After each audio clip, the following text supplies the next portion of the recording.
Hello, Career Journey listeners. I am your host, Brittany Avila, and on today's guest, we have Christy Noel, who is in marketing and also a career coach. So today's episode features a ton of great career advice, especially for early career individuals. And she talks a lot about what it's like to change careers, especially very early on, the importance of developing skills and promoting skills when you're applying to jobs, mentorships, how to take initiative, how to write a cover letter, when you know you're qualified for a job. It's packed with information about how to do anything in a career. She's also an author. She has 2 new books coming out. Her first book is Your Personal Career Coach, Real World Experiences for Early Career Success. This should be coming out sometime in early August, and you can check out her website, christynoel.com, for pre-order or order information. She also has another book that she wrote very quickly in response to COVID-19 pandemic called Your Career Survival Guide, How to Get and Keep a Job in Times of Crisis. This book is especially important right now for anybody trying to navigate a career during this difficult time. This one is available late July. It should be out anytime now, depending on when you're listening to this. And there's also a free PDF guide at christynoel.com/crisis. And we'll put that in the show notes in case you want a direct link. There's also direct links on all of our social media. So please enjoy Christy Noel.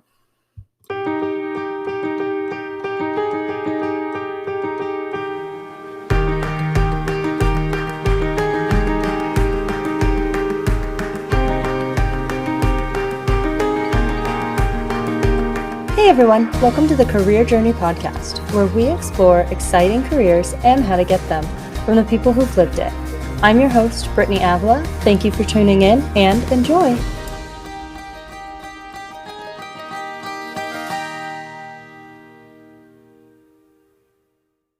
Hi, Christy. Welcome to the podcast. Hi, Brittany. Thank you for having me here. So we usually start the podcast back at the very beginning. So why don't you tell us a little bit about what you wanted to be when you were a child growing up? I would love to. Once I got past my police officer and fire person aspirations, I wanted to be a news anchor, and that one stuck. Ooh. Stuck for a long time. During college, I held a lot of internships at local news stations, and out of school, I worked at the local cable station, cable company, and got some on-camera experience and did some talk show stuff and learned how to edit. And so it was really great hands-on experience, and worked at a production company that did syndicated radio shows, and ultimately ended up at a regional sports network, and was not in the on-camera side or in the production. I was in the programming side, but I figured, okay, this is my start.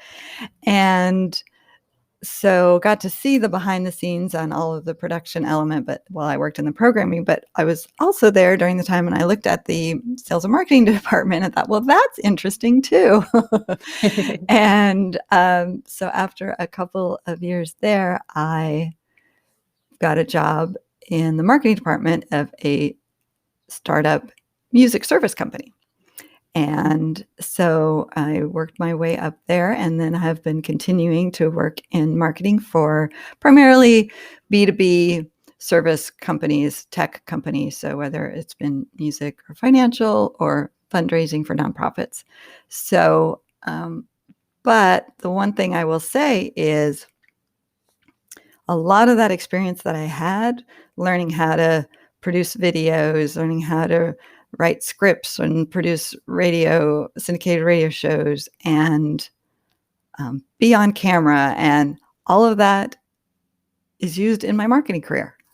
So it was not like, oh, that had nothing to do with my aspirations as a child, had nothing to do with what I'm doing. It's like, no, it was a natural progression. It might have veered off a little differently than what I thought I was going to be, the host of the Today Show. And clearly that didn't happen.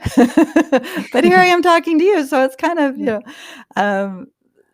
similar. All those skills still are used. So I would say, and what I do say to young people is you don't have to have it all figured out from the get-go. Mhm.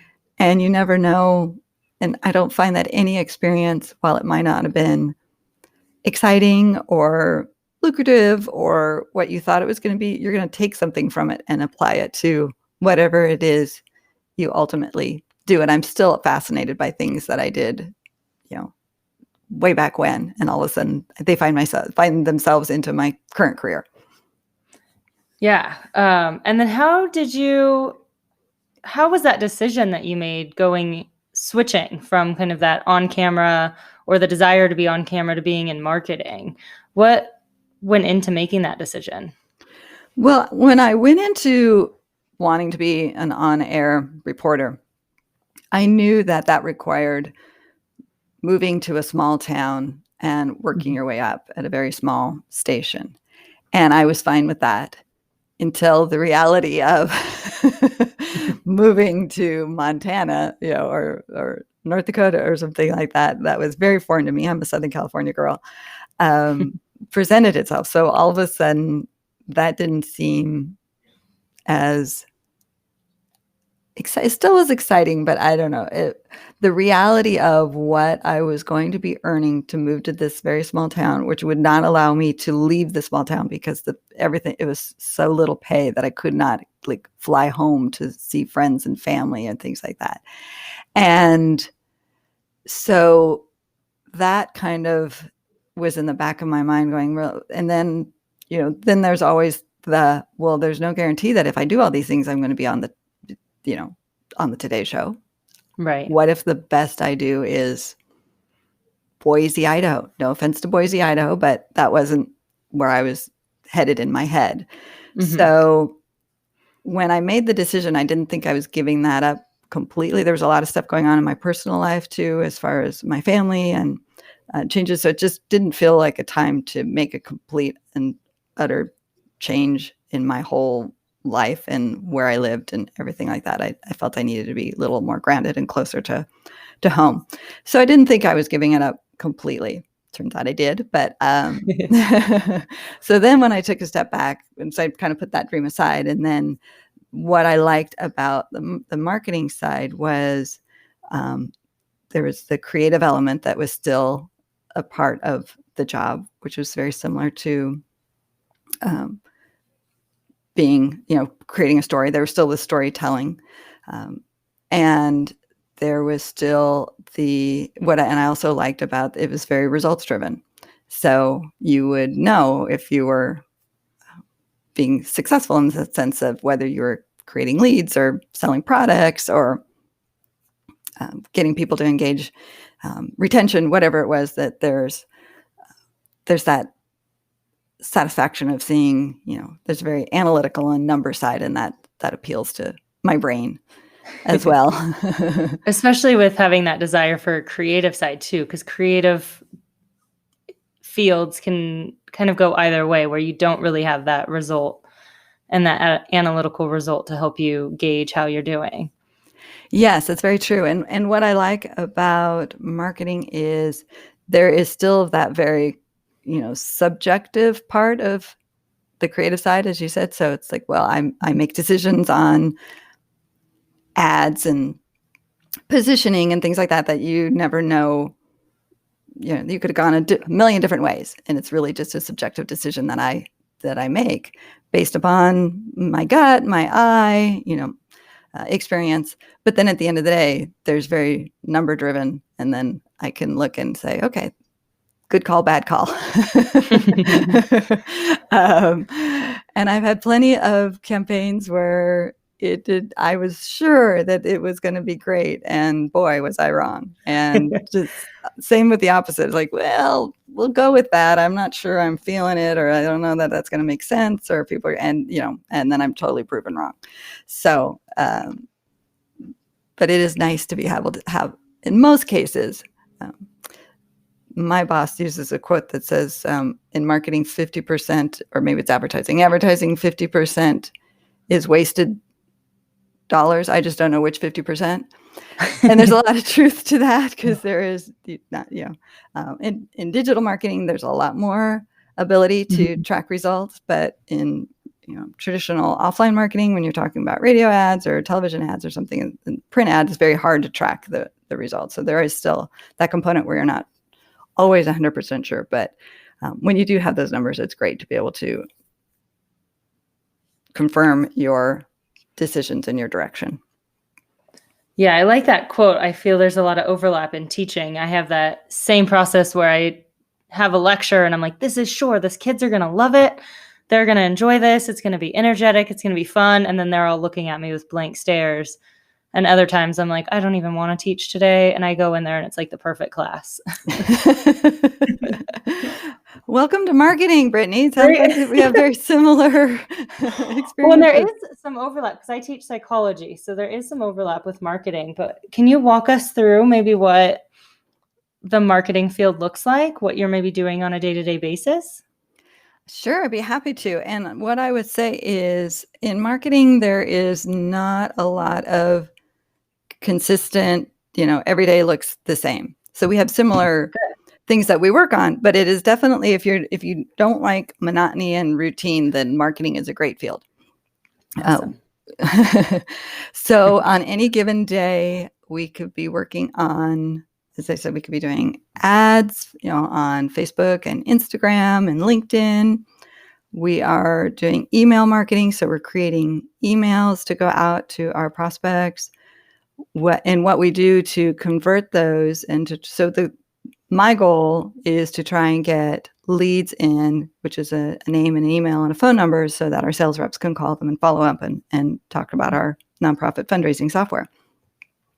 So how we do that is we create resources, free resources that a nonprofit might find valuable, and then give us their email address in order to read the ebook, to look at the infographic, to attend the webinar. So that's where a lot of the creativity comes in as well, because we're creating all these resources. So on a monthly basis, we're creating ebooks, infographics, a webinar, checklists, guides, anything that we can help nonprofits, raise more money, talk to their donors, cultivate their relationships. So it's not just the advertising and the ads themselves. It's a lot of this helpful information to get them to give us their email address. And then we have our customers that we're trying to retain as well. So we are working on making sure they know about product updates and how to use the product, and training and drip campaigns. So a new user that comes in, and we give them a welcome series and then lead them to various videos so they can learn how to use the product. So, and then there's monotony, database management, always something. Website updates, double checking that tracking leaks work and pixels are firing. And so there's still a lot of spreadsheet, database, analytical side, as well as there is with any job, right? There's always the stuff you love, and then there's the stuff that maybe isn't so fun, but is a necessary part of your job. Have to get done. Have to get done. And that's how, and all those tasks make it how that you're, when it's critical to keep your database up to date, make sure that you have email addresses to be able to send your email marketing to. And so, and then, as I said, you have to have your tracking links and your pixels firing and working, so that when somebody clicks on a link, it fires and gives them the right resource, and you track the information. So it's all very critical. It's just not the exciting, sexy part of marketing. And has marketing changed a little bit in the recent past with all the addition of social media? I know you were talking about creating kind of ebooks and webinars and content. Is that something that's more new, or has that been around for a while? No, that's on the digital marketing side is really changed marketing in the fact that we can get so much more targeted now. As I said, back in the day, marketing was an advertising in a newspaper. It was maybe a direct mail sent to your home. It was a television ad or a radio ad, and you could not target, so you hoped somebody in the car driving to work would hear your ad and that was, applicable to them. now with digital marketing, we can drill down to their likes, their demographics, where they live, what they're doing on the internet, what they're searching for on Google, so it's much more effective and much more efficient because we can really drill down to know who we want to be talking to and send the ads just to them. And then you don't waste money sending it to people who, aren't appropriate. So there, as a consumer, it is that eye-opening, element of, wow, people know all this information about me, right? That's why some people are worried about some of the social media networks and how much the data that they have. But that's how we're able to do our jobs now in marketing and be so effective and efficient. So that's great. And then if I can go backwards a little bit to your transition again from wanting to be a news anchor to marketing, was there anything that you needed to do differently to switch into that career? Did you need to go back to school to get any requirements, or were you able to just kind of seamlessly transition? I did not seamlessly transition in the sense that I had everything. I did not have a lot of knowledge, so I learned on the job. I did a lot of paying attention, and so when I was working in programming at the regional sports network, I was hanging out with the marketing people, picking their brains. I had a lot of skills that did transition in the sense because I worked my way up. So I didn't go from I had the luxury of working my way up. So I started, as a very low entry level type of position. And so those skills, I was organized. I had good follow-up. I, got things done. I was a go-getter. I, met deadlines. I was, skilled at kind of just project management. And so that served me well, but I had to learn the marketing aspect kind of on the job. And I still am, I take webinars, I read what I can, I go to seminars, whether online in person, if they're available. And so I did do that kind of training. I did not go back to school for any formal training. Mm-hmm. So it can be done. And without having to, and I was young in my career when I made it. So I had that luxury of being able to do that pretty easily and not having to, take a huge step backwards or something like that, which I know is what a lot of people, when they're trying to make a pivot more mid-career, that's something that has to be decided. Is that something, what am I willing to do to make this big pivot? Am I willing to take a step back? Can I take a pay cut? Can I go back to school? It's a little harder at certain parts of your life, but I was still pretty young, so it wasn't as difficult for me. Yeah, and that on-the-job training sometimes is more beneficial, I think, than going back to school, because you're learning directly from the people in the career. Exactly. And I actually talked to a lot of people and said, should I go back and get my MBA at this point? And this was when I was, a few years into it. And they said, you've actually learned everything that an MBA was going to teach you, So if you want it because you feel good about saying you have an MBA, then yes, you should do it, because you're going to learn more than you already know now. Probably not so much, because you're doing it in your day-to-day job. So. And the other thing I would say, Brittany, is, I worked for smaller companies. So I got to wear a lot of hats. Yeah. And that was a great learning experience as well, because you did what needed to be done. There wasn't 15 people already with very defined job descriptions, and that's what you did, So that was a great learning experience too, because if something needed to be done, I did it. And sometimes it was my job description, and sometimes it wasn't. And sometimes it was something that was above me, but, I got to get my hands in it and get it done. So that helped, make my learning curve go faster than I think it would have if I'd been in a very large company that's a little bit more bureaucratic and defined. That's nice. I like the distinction between kind of size of company and structure of company and what you can learn and what you can take out of it. Because like you're saying, being able to wear multiple hats, you get more on your resume that way, I think. You do, and you can move up faster. So if what I recommend is if somebody has aspirations of being, a VP or a C-suite person at a very large company, and you want to get there fast, I think you're better off working for a smaller company, moving up quickly in the smaller company, and then moving to a larger company, and then to start at a very large company and work your way up. It's going to be a slower process working your way up in a large corporation than it is with it. It doesn't have to necessarily be a startup, but just a smaller company that's going to be a little bit more agile, a little bit more fluid, and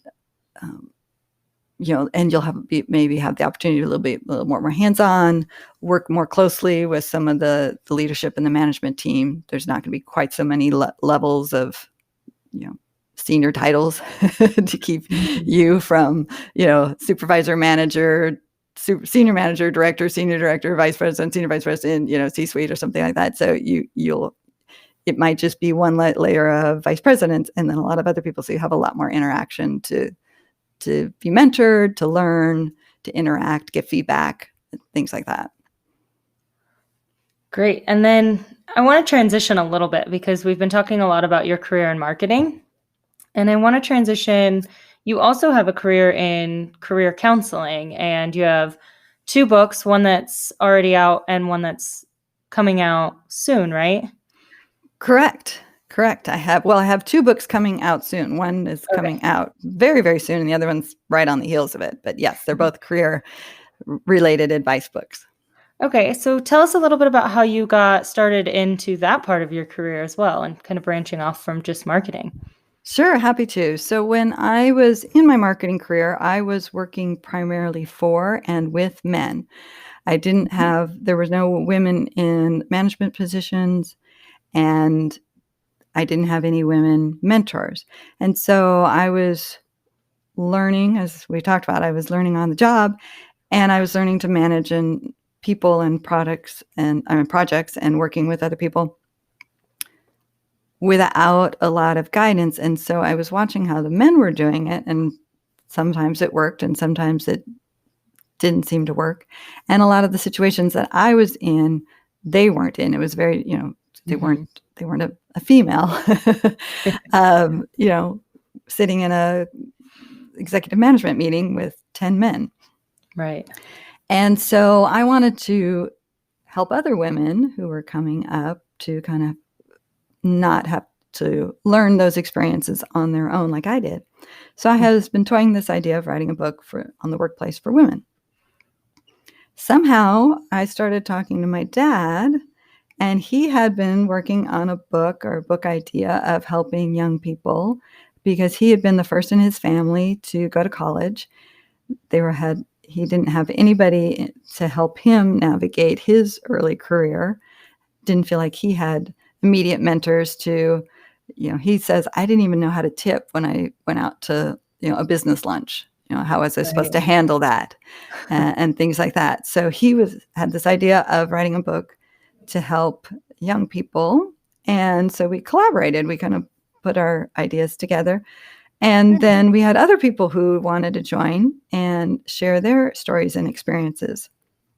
So that's how your personal career coach came to be. So it's stories, and they're really stories. This is not a textbook how-to manual. It's a book of stories, career stories from my dad and myself and 25 other professionals who have wanted to help other people and young professionals as well by sharing some of their experiences. And that's from getting a job and putting together your resume and using social media and interviewing. And then we roll into once you get the job and how do you communicate? How do you work with your boss? How do you ask for a raise? How do you attend a meeting or run a meeting? All of those things that are very much a part of our daily career, that if you don't know how to do those things, you might not be 100% comfortable walking into your first, big work meeting or something like that. Right. So, and those are all short stories, so it's not meant to be read front cover to back cover. You can pick it up and just refer to the section if you are going to be talking to your boss and you want some pointers, or you're going to have an interview and you want to, hear what other people have done. And what I like about it, Brittany, is they're not all success stories. Sometimes we share stories where it didn't go so well, and in hindsight, why? And I shared a lot of those. Well, we all have those, so it's nice to Yes. actually hear from them, to know that not everyone's successful all the time. Yeah, and one of my favorites was an interview I had, and I went on a job interview, and I was really, I thought, connecting with them, and we were having this great conversation, and we were laughing, and so when I walked away, if you'd asked me how it went, I would have said, "Oh, it was great." Really connected and hit it off, and I didn't get the job. But in hindsight, I realized I wasn't answering the questions to sell myself for the job. Mm-hmm. I wasn't showing them how I had all of the skills and the experience and the results. I wasn't bringing that into the conversation. It was more, I was like, well, I was being charming. Well, great, but that doesn't get you the job, Right. I didn't, and so I should have prepared better to have answers that were going to, even if the question wasn't directly, tell me about an experience where you did, these 5 things that are on the job description. I should have had better preparation to been able to work those kinds of responses into the questions that I was being asked, so that when I walked away, they had all of this knowledge about what I've done and how I fit the job description, instead of just whether they thought I was an, fun conversationalist, which they probably did, but that's all they walked away with. So not enough sometimes. Yeah. So it's stories like that we share. And we like telling stories, as I said, good and bad, because I think that's a really interesting and better way to learn than just. Sometimes we learn a lot more from our mistakes and failures than success. Yes. Isn't that the truth? That's still the case for me today. And we don't, hit everybody's over the head with the lesson. So you can take away from it what you want based on our experience. I mean, sometimes we'll share my own personal opinion of what, like that story on interviewing of what went wrong. But again, it's to help the reader to determine what they take away from the story. And then the second book, Your Career Survival Guide, was written very quickly to address what we're going through right now with the COVID-19 pandemic. So the job market and the way we work has all changed, as we know, in a very short time. And so this is a short guide with very specific advice and steps to address where we're at, and trying to, how do you do a video job interview? How do you, network when you can't meet anybody face to face? How do you, get your LinkedIn profile and your resume ready to go quickly, and all of those things what do you do if you've been furloughed? Right. So that's how I have 2 books right now. Well, that one's not by design right now. But sometimes, life has a way of changing all your perfect plans. So here we are, and it's great. Yeah, I look at it as an opportunity to help more people. And that's great, especially for young students that are leaving college right now and are going out into an uncertain job market. I remember graduating college right around 2008, and it was just completely unprecedented. And now at least we have a little bit of knowledge to pull from, but it's still going to be a tough road. It is. And so the recent college graduates and young professionals are definitely part of the target of Your Career Survival Guide, because it's very different than what, when they started their senior year. They thought they were going into a great job market. People are going to be competing for them, and it's all quickly changed. So, when does that book come out? That'll come out by the end of July. Oh, great! but I have, but your listeners can get a PDF version right away. Okay. So I'll give you the URL and you can put it in the show notes. It's christynoel.com/crisis. And I'm happy to give them a free copy of the book PDF before it's out. Oh, wow. That's great. Yeah, I said it's timely, but it needs to get in your hands as soon as possible to make it, Right. to really have it be beneficial. So that's, yeah, I would love to be able to offer that to your listeners. Great. And it has information, you said, for people that maybe were already in a career and now are maybe laid off or thinking about career changes. It does. It addresses, so the first half of the book is for, looking for a job during COVID-19, and the other half is keeping your job. So that's part of the full title of the book is Your Career Survival Guide, how to get and keep a job in times of crisis. So Mhm. the other part of the book is really how do you perform well to keep your job, secure it in this, and working in a virtual environment, communicating with your colleagues and your boss when you're not seeing them every day, kind of, Right. and then there's the aspect of if in fact you do get furloughed or laid off, what are things to do to take care of yourself and secure, your finances and stuff as soon as possible. That's great information for right now. Yeah, hopefully nobody has to read that chapter. I know. But just in case, it's there. But yes, it's mostly just about how do you do your job successfully in the environment that we're living in now to help you keep your job secure. Well, when obviously not everybody can, but as best you Mhm. can. Yeah, which is good because I think we're going to be here for a little while. Yes, I'm getting that feeling as Yeah. well. I always knew that, but now that we're here in early July, it seems like it's going to be even a little longer than we even thought. A lot Just longer than yeah, just a no. few weeks ago. So, Oh, what I think is one of the silver linings out of all this, Brittany, is for those of the people who are working remotely, I think we're proving that people can do it and do it successfully. And the idea that you have to have your boss looking over your shoulder in order to do your job well is no longer that an idea or a concept anymore. I think some of the studies are showing that people, when they work from home, work harder and are more productive.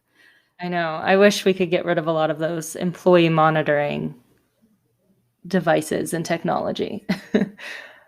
Yeah, I think there's some element of what you need to get done. Your boss knows what needs to get done. If you're able to do that, then Mhm. that's, whatever that looks like. Maybe you're an early riser and you want to work from, 4 a.m. to 9 a.m. and then take a break and go for a run and play with your dogs and, and then Mhm. come back. Like what that looks like shouldn't matter as much as what your results are. Now, if you're Right. customer facing and you're in sales or you're in customer support, you have to be available when your customers are. Right. So I'm not saying that everybody can work from midnight to 8 a.m. But I think we're certainly moving towards a direction where what that normal 9 to 5 no longer is a thing.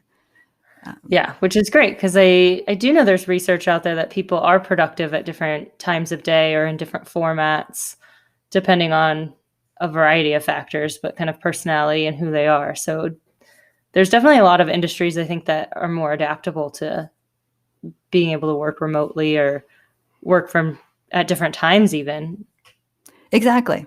Exactly. And so I think that's where I think we're going to ultimately, when COVID is behind us, that we're going to see some new hybrid models where maybe you go into the office once or twice a week to, have your Mhm. face-to-face meetings, connect with people. I mean, there are definite benefits to brainstorming sessions in person and, just feedback and reading the body language of how people are feeling and doing their, that kind of thing. But there doesn't need to be 5 days a week on a very set schedule in order for everybody to to do their job and do it well. So Right. I'm hoping that becomes a little different model going forward. Some people really like an office, and and then if they want to, then great. Yeah. But if that's not you, or you want to, some more flexibility or a little change, or have that option, I think it will be very interesting. And I think that'll be good for everybody, as far as there doesn't have to be as many cars on the road all at the same time, Right. or or even just fewer cars on the road in general, Less and traffic. less traffic, and less, pollution in the So true. environment. And, I think there could be a lot of ways that things will change for the better. We just got to get through this, phase of it's not great. And, Yeah. But it's definitely a time to rethink the design structure of a lot of companies and a lot of industries, and what maybe would work better and not work better. Like you were saying, it needs to be a little bit more results oriented than kind of that process oriented. Exactly. And one of the stories in the book is about, this was a colleague of mine, and he was a numbers guy, and he was a brilliant mathematician kind of numbers guy. And he was in a job where it was all numbers driven, and he would get his job done in half the time as anybody else around him. And so he said, can I leave? And his boss said, no, I can't have you leaving when everybody else is working. He said, but I've done my job. I don't have anything to do. It's like, well, I can't have the impression that you are, leaving. And I'm like, that is the worst way to manage people. I mean, this poor guy had Yeah. no motivation to do his job well or efficiently, because he would then had to sit at his desk for half a day doing nothing. And why not show that the other people that, like, if you do your job well and get it done, then You can go. you can go. You don't have to be here for 8 hours, So he's just, continuing this horrible feeling that everybody is just chained to their desk for 8 hours, no matter what. And it was definitely not results driven. That was just, Yeah. for appearance's sake. So there's a lot to be said for changing to a results driven model. And what a way to motivate. I mean, how much more motivated would we all be if it's like, here's what you need to get done. Right. And if you do it, you can have I'll give you the flexibility. If you don't, then things are going to change. And then I'm going to have to monitor you a little bit more. But, Yeah. it's kind of like innocent until proven guilty. I'm going to, you can do it until you show me you can't. And I think people will be happier. I remember reading studies on people engaging in like social media at work. So a lot of companies are trying to get people to use, Facebook, Instagram, Twitter a little bit less at work. And they found just like shortening the work day or work week helped, because then people would get their job done and then go. But when everything's kind of stretched out, like you were saying for your colleague, people need to fill in that time that they're not actually working. Yes. And it's a little harder now. The lines are blurring as far as social media is. Like, for me in marketing, we're on social media because we're advertising and stuff. So it's hard to, you have to, we're posting, we're monitoring, we're commenting, we're engaging. Not all, jobs do that and stuff. So, but you certainly want to be, your employer has the right to monitor what you're doing off of your work computer. So you have to assume that they are. They may not be, but you don't want to be job hunting on the company time on a company computer. If you are spending a lot of time on social media, probably not your company computer or on the company time. So yes, I'm a big believer having a mental break, and I reward myself with, I'm a very task oriented. I like my to-do list. I like checking off a to-do list. If I feel like I've gotten something done, I like to reward myself. If that's checking social media on my phone, or, getting up and walking around and, giving myself a, Diet Pepsi or something as my my reward. So I don't expect that nobody's going to look at social media at any point during the day. I think you just need to be, responsible and professional about it. But we all need mental breaks. Nobody works that I know of, 8 hours without No. Some distraction and mindlessness of fun, and that's one of the things about working from home, right? We don't have the water cooler talk. We don't have the ability to walk over to one of our colleagues and chew the fat for a little bit or joke about, something that's in the news or binge watching on Netflix. Or so we have a little bit less of that now, I guess. Slack and Teams and Skype and can do that a little bit for us, but yeah, it's not quite the same. That's definitely what I miss most. My job can be done remotely pretty easily. It's the hallway banter that I think I miss the most about being in person. And you get a lot of great information from that, don't you? Yeah. A lot of good ideas, a lot of my work ideas come from those sparks. Exactly. And in my situation, a lot of just that banter, we hear about customer issues or customer successes and how that flows into other ways we can. So if, I hear of a customer that's doing something, just as I happen to run into somebody in the hallway who's like, "Oh, Christy, have you heard this?" And that can spark like, "Oh, well, we should be telling more people about that. That's awesome." Or, "Oh, this person's so cranky. They're really upset because of, X, Y, and Z." It's like, "Oh, well, we need to get on top of that. Maybe that's something we need to address." And that might not just be one person. That could be a bigger issue. And so that is definitely something that I think is missed by not having that opportunity to just walk around the halls, bump into people, getting a cup of coffee, you always start up a conversation and stuff. So that's why I'm hoping that we have some type of, for the people who want the ability to have a hybrid model, so that there is still that in-person opportunity to chat and check in. Yeah. I love earlier you were talking about kind of how you got into career guidance. Was one of the ways was thinking about all of those parts of a career that aren't really taught. So how do you approach this meeting? How do you tip when you're on a business meeting? Things like that. In education, we call that the hidden curriculum. There's a lot of things that we kind of expect students to know, but never explicitly teach.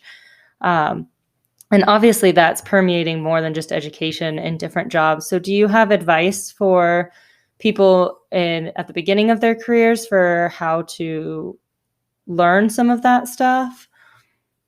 Well, a lot of it is, read the book and paying attention. And I think one of the mistakes that I made is I didn't know if I could ask questions and if that was appropriate and when I could speak up.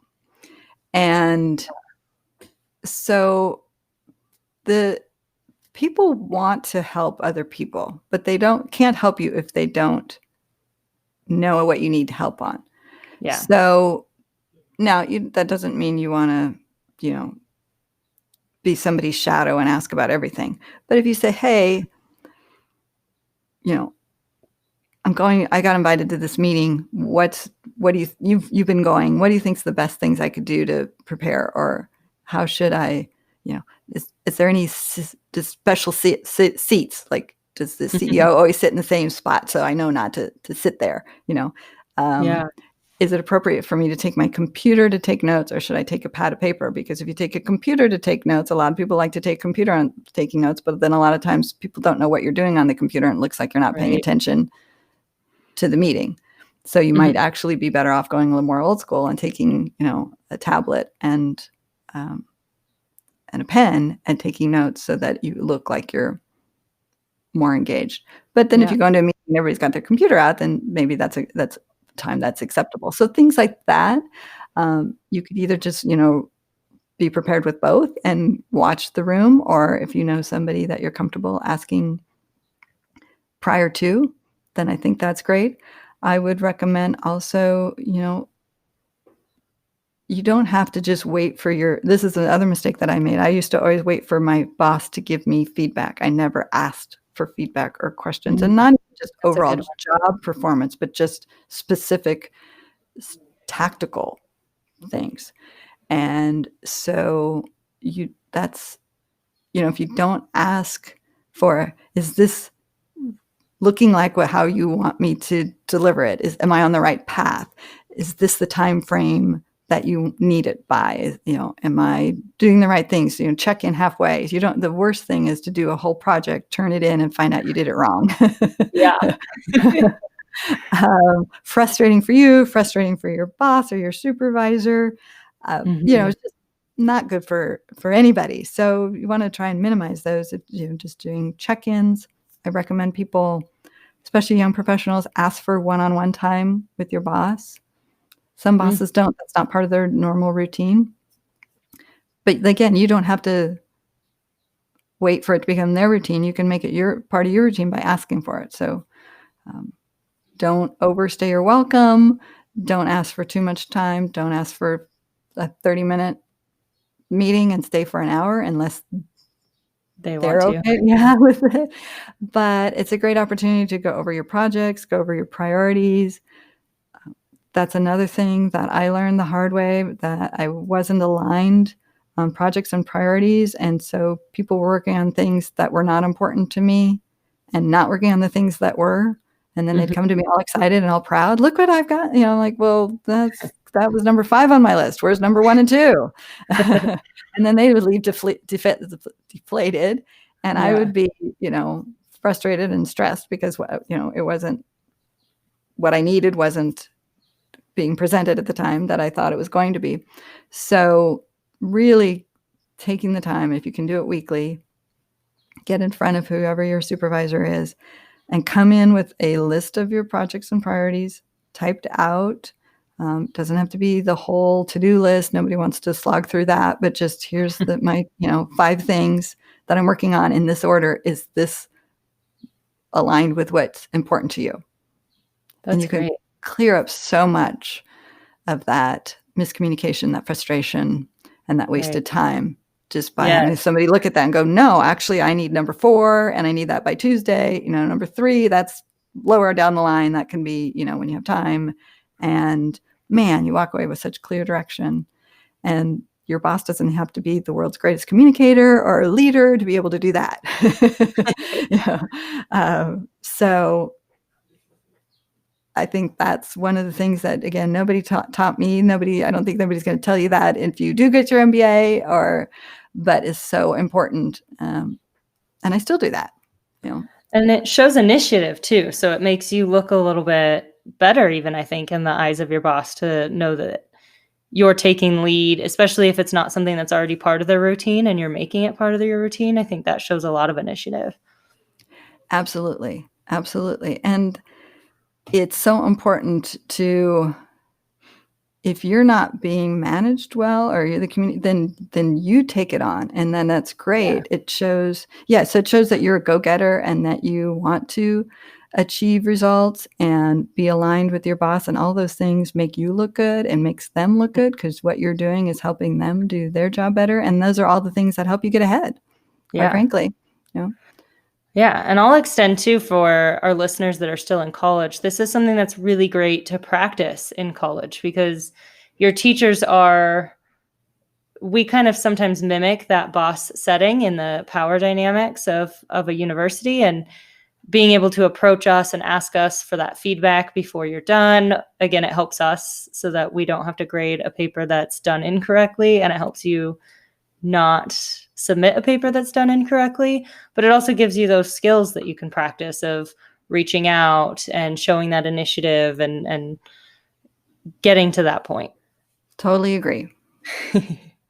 So we're coming a little bit up on time right now. So I usually end with just asking maybe some general advice, some of, maybe your favorite advice to give to young professionals, or even people maybe switching careers at this point.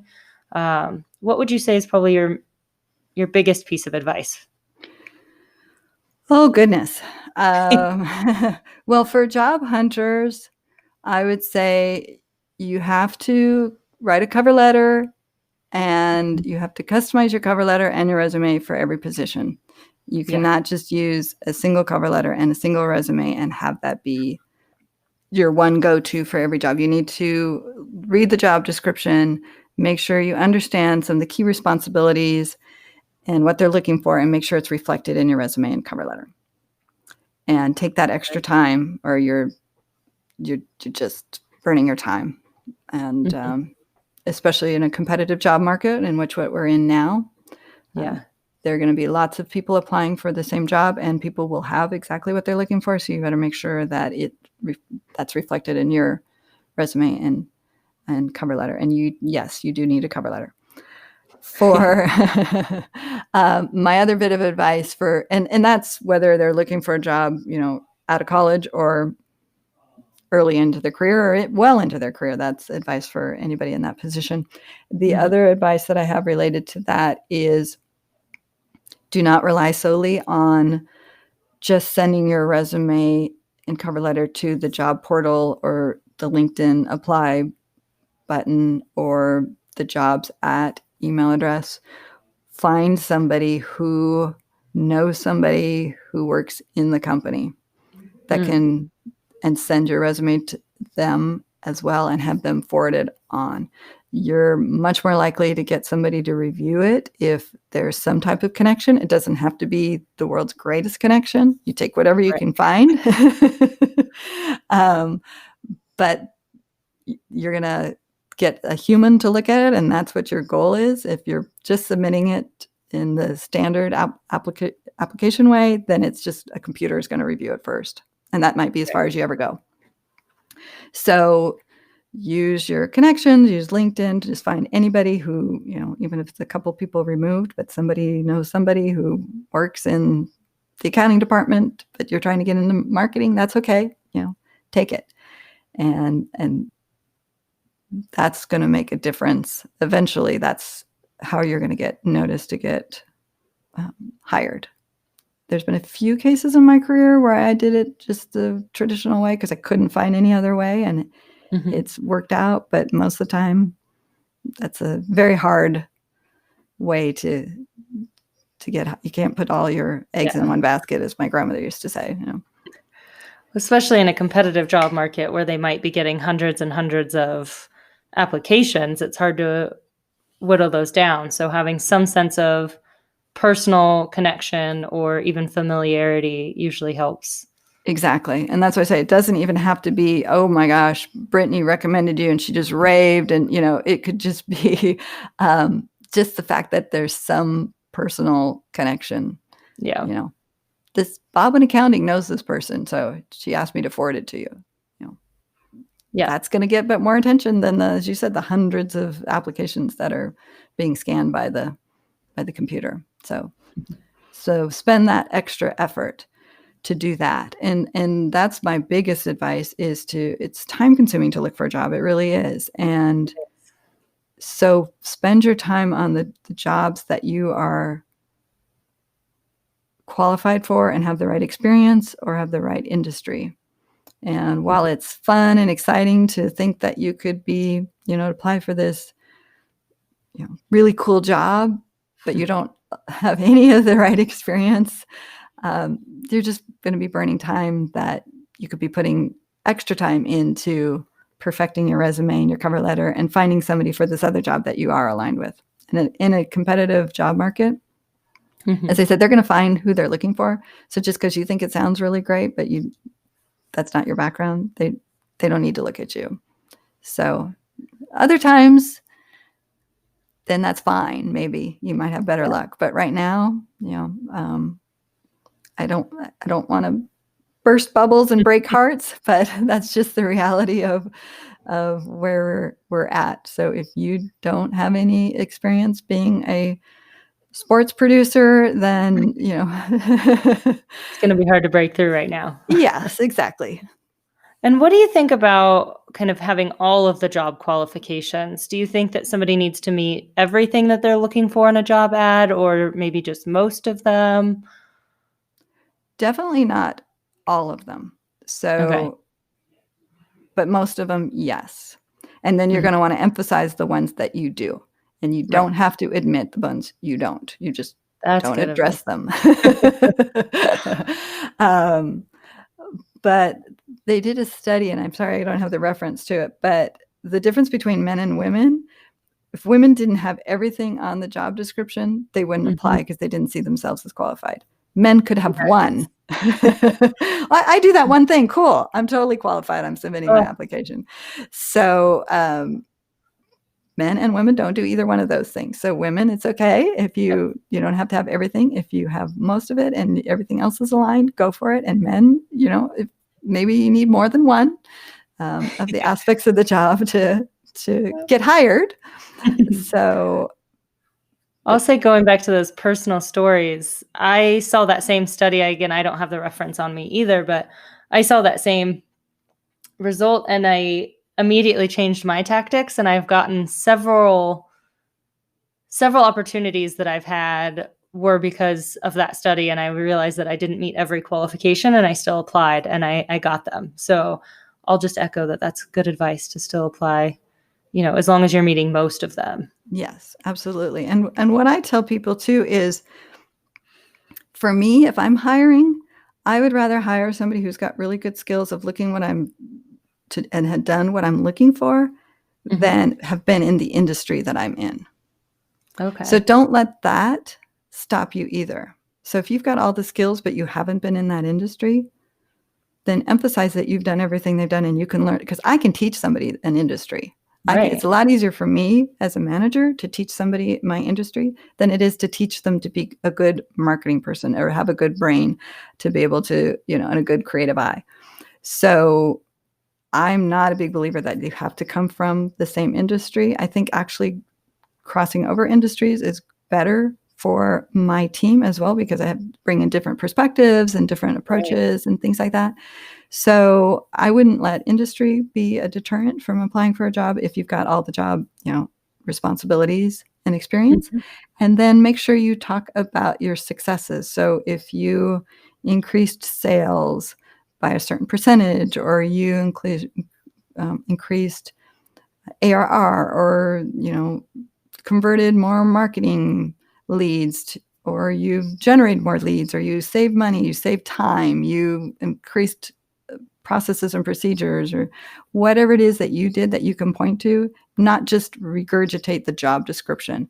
Talk about the results you generated in that position, because that's what hiring managers look for. They're like, oh, she did that. She had those results. Well, if she can do that there, she can do that for me. Right. So I always do this for myself and tell other people too, your job title is important on your resume. Most people, through the job title, they kind of understand what you did. So you can spend less time describing what your job description was and more time on describing your results in that position. That's great. I love that advice. I like the advice about not allowing industry to kind of hold you back either, because skills can sometimes be more important. I think that's really great advice, especially for young people who are a little nervous that they have to go directly into what their major was or directly into what their current career is. And I feel like sometimes people don't know how to navigate switching, and kind of emphasizing those successes and those skills that are transferable. Like you were saying earlier, you had skills from your early days of working in broadcasting that mattered for marketing. And so emphasizing that can be really huge in transitioning to a different area. Absolutely. Absolutely. And I'm glad to hear that you've seen that on your end as well. So it's not just, in services or corporates. It's crossed over to education. So yeah, I think it's one of the things that it's most exciting about kind of the career landscape now is I think it's a little easier to maneuver between different industries or different careers, just based off of everybody having more access to knowledge about them even, or, focusing again on those skills and successes that transfer over and being able to know that certain things transfer over. So I feel, and I don't know exactly how it was back when, but I feel like nowadays it might be a little bit more easy to make those transitions. It is. And people expect it to, right? Like grandparents, they were in jobs for like the same company Forever. for 30, 40 years. You started there and you ended your career there. Yeah. Nobody expects you to do that. And then at one point people are like, oh, you can't job hop too much because that's bad for your resume. Mm-hmm. Well, if you change jobs every 6 months for like 10 years, that might be a problem.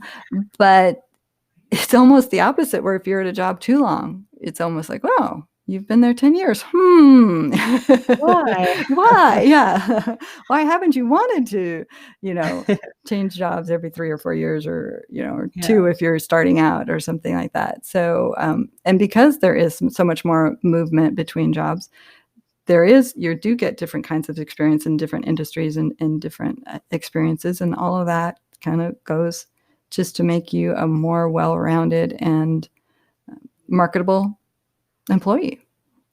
Yeah. Well, thank you so much. All of this advice has been amazing to listen to, and be sure to check out both of your books. Again, can you remind us when those are coming out? Sure. So your career survival guide will be out at the end of July, but for a free download now, you can go to christynoel.com/crisis, and your personal career coach will be out in August, I believe. All right. Well, thank you again. Thank you, Brittany. Thank you so much for listening. Head over to our website at careerjourneypodcast.com for more info, the latest episodes, and to join the discussion about careers. See you next time.